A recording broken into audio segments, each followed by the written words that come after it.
1904 में स्थापित अलवर की गौशाला आज भी गौमाता के लिए समर्पित है। अलवर के स्टेशन रोड स्थित गौशाला जिला स्तरीय सम्मान से सम्मानित किया गया है। ये गौशाला 1904 में राजा राव दुर्जन सिंह के द्वारा स्थापित की गई थी। तब से आज तक ये गौशाला गौमाता के सम्मान को बनाए रखे हुए है। लेकिन सन 1997 तक इस गौशाला को पुरानी कटले के व्यापारियों के द्वारा चलाया जाता रहा है। उसे वक्त तक इस गौशाला की भागदौड़ और सारी जिम्मेदारी श्री निरंजन लाल डाटा के पास थी, लेकिन बाद में उन्होंने नए लोगों को इसकी जिम्मेदारी देने का फैसला किया, जिसके बाद इस गौशाला की सारी जिम्मेदारी गौशाला के वर्तमान अध्यक्ष अजय अग्रवाल को 1998 में सौंप दी गई। तब से आज तक अजय अग्रवाल इसके अध्यक्ष हैं और बड़े ही अच्छे तरीके से गौशाला का संचालन कर रहे हैं। आज वर्तमान में गौशाला में लोग अपना जन्मदिन मनाने आते हैं, गौशाला में बने भव्य मंदिर को देखने के लिए आते हैं और रोगों से ग्रस्त लोग भी गौ माता को छूकर अपना रोग दूर कर रहे हैं, क्योंकि हम सभी जानते हैं कि हिंदू धर्म में गौ माता का अपना एक स्थान है और गौ माता पूजनीय है। अजय अग्रवाल ने सच्ची रिपोर्ट की टीम को बताएगी, हमारे यहाँ एक शिवलिंग के साथ एक नंदी भी है। मेरे एक दोस्त के घर में किसी की तबीयत खराब थी, उन्होंने कई बार डॉक्टर को भी दिखाया लेकिन कोई फ़र्क नहीं पड़ा। अजय अग्रवाल ने सच्ची रिपोर्ट की चैनल की टीम को अवगत कराया कि उन्होंने जब नंदी जी के कान में अपनी बीमारी के बारे में बोला तो एक चमत्कार हो गया और वह बिल्कुल ठीक हो गए।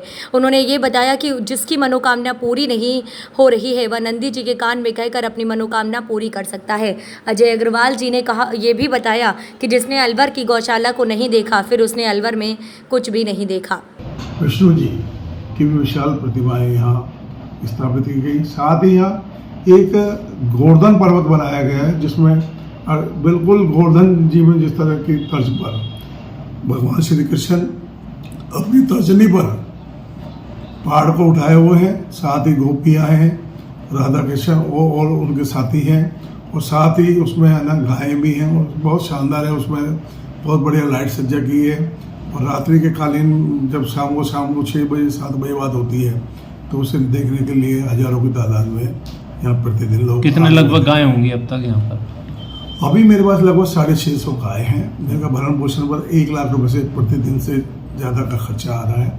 ये भी हमारे मीट आउट हो रहा है। आज गौशाला के पास अर्थव्यवस्था की भी बहुत है स्थिति है कि हमारा काम चला है। गायों को हम सर्वश्रेष्ठ खाना देते हैं जो इंसान खुद खाता है। जैसे हम खुद अपने घर में जो काम में लेते हैं वही हम अपने उसमें प्रयोग में लेते हैं।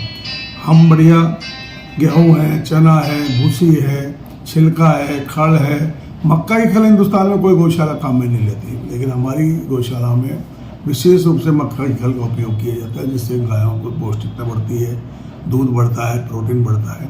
साथ ही हमारे यहाँ कोई भी बीमारी है। मैं एक बात और बताना चाहता हूँ, अभी लंपी रोग हुआ था, पूरे हिंदुस्तान में हुआ था, लाखों की तादाद में गौवंश मरा था। हमने जब भी लंपी रोग जैसे ही शुरू हुआ उस समय सबसे पहले हिंदुस्तान में हिसार से हमने वैक्सीन मंगा कर अपनी सारी 600 गायें थी मेरे पास, जब 600 गायों में वैक्सीन लगाई और उसे तुरंत प्रभाव से किया। मेरे यहाँ लंपी रोग से आज तक एक भी गाय मृत्यु नहीं हो पाई और ना ही हमने उस समय सब हमारी कार्यकारिणी सदस्यों ने मिलकर एक औषधि युक्त लड्डू बनाया जिसमें 20 तरह की जड़ी बूटी डालकर वो भी हमने रेगुलर गौ माता को खिलाया।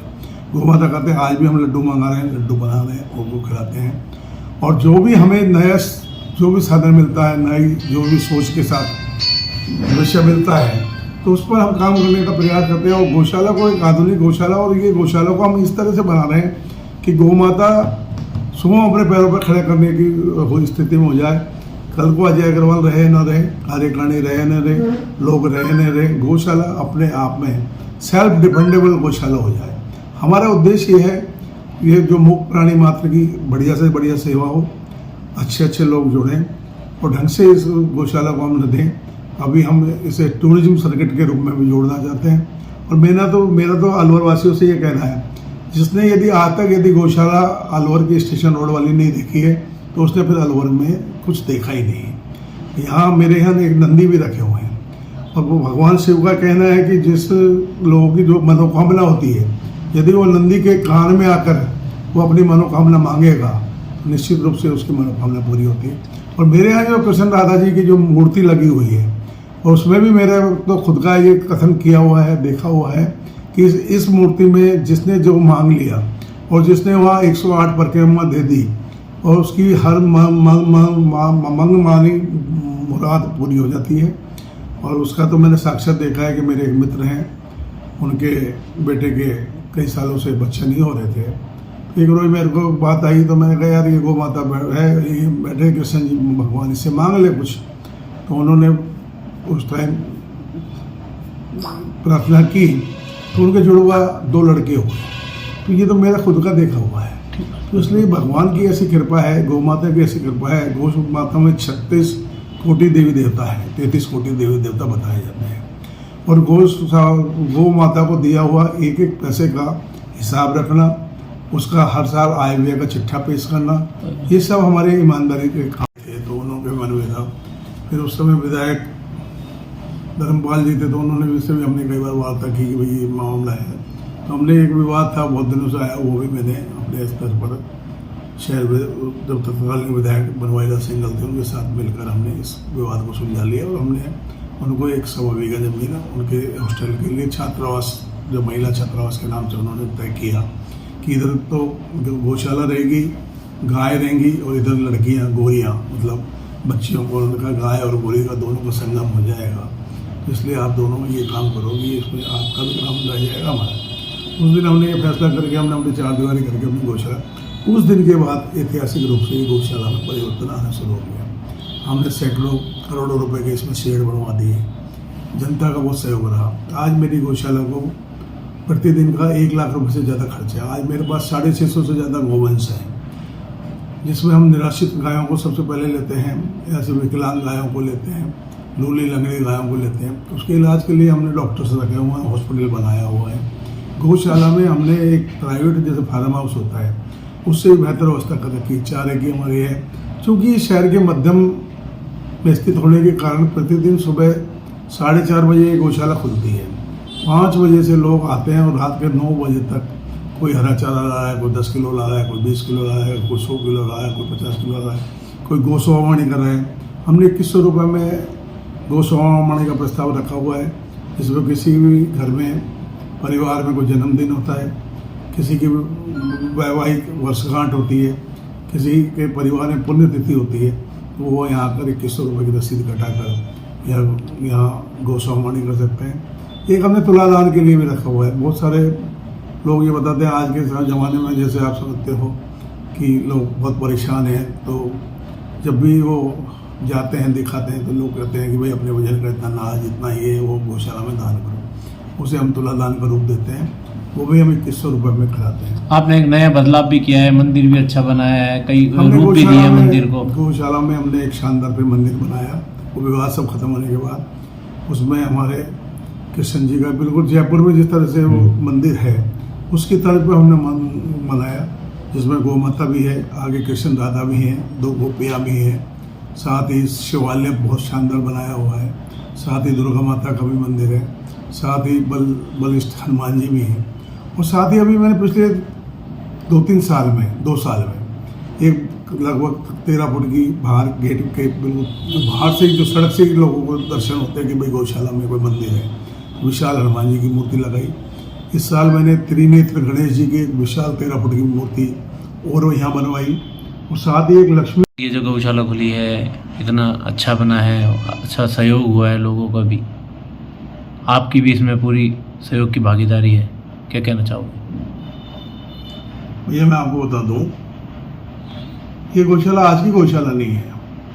ये 1904 में राव राजा दुर्जन सिंह जी द्वारा इस गौशाला को 7 बीघा 7 बिस्वा जमीन के साथ साथ एक गाय और एक बछिया और बाल में दी थी।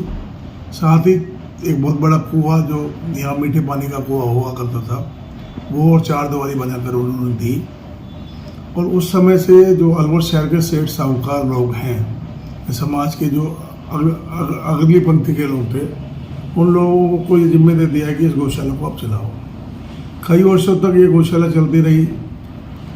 आज़ादी के बाद राजस्थान में चुंगी व्यवस्था लगी, तो चुंगी की जो पैसे मिलते थे उसमें से कुछ पैसे धर्मा दे के गौशाला के भी कटते थे हर नाकाओं पर, जिससे यहाँ का भरण पोषण होता था। 1904 में ये गौशाला चलती आ रही है और लगभग 1997-98 में जब ये बात चली कि बीच में ये गौशाला धीरे धीरे चलती रही, इसकी एक ब्रांच रोहनेनाथ में भी खुल गई और उस गौशाला की गाय यहाँ से अलवर शहर से चरने MIA स्थित रोहनेनाथ तक जाती थी और शाम को गोदुलिया बेला पर वापस आती थी।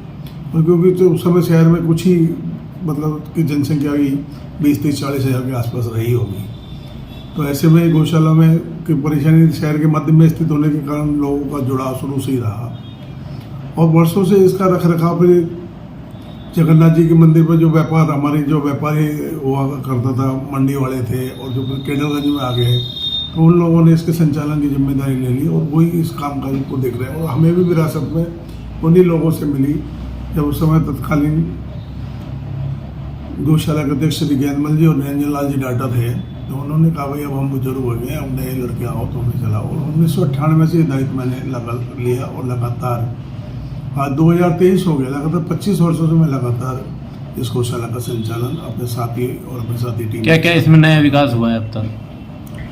इस गौशाला में बताऊं, जब मैंने 1998 में चार्ज लिया तो इसमें कुल 60 गौवंश थे और सारी जगह टूटी हुई थी। लोग जब यहाँ ट्रक यूनियन में थी, ट्रक यूनियन वाले लोग यहाँ हमारे मैदानों में लैट्रिन बाथरूम सब करने आते थे, गंदगी मचाई हुई थी, बहुत विशाल स्थिति थी।